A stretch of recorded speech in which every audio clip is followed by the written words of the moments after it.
மனிதர்கள் பல ரகங்க. ஒருத்தர் தவறு செஞ்சிட்டாருன்னா, ஒருத்தர் கடுமையா பேசிடுவார், கடுமையா திட்டிடுவார். ஒருத்தர் விமர்சனம் பண்ணுவார், ஒருத்தர் புறம் பேசுவார், ஒருத்தர் அடிப்பார். இந்த மாதிரி ஆட்கள்லாம் நிறைய இருக்கிறாங்க, தன்னுடைய பிஹேவியரிங் கேரக்டரையும் வெளிப்படுத்துகிறவங்க. ஆனால் இவங்களையெல்லாம் மறந்துடுவாங்க, தவறு செஞ்சவரை இவங்களையெல்லாம் மறந்துடுவாங்க.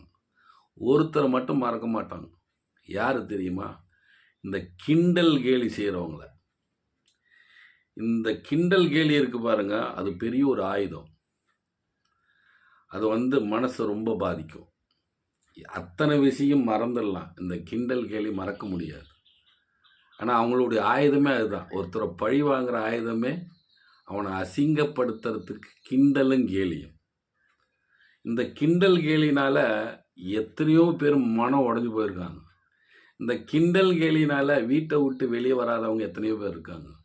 இந்த கிண்டலும் கேலினால் ஊரை விட்டு போனவங்கெல்லாம் எத்தனையோ பேர் இருக்காங்க.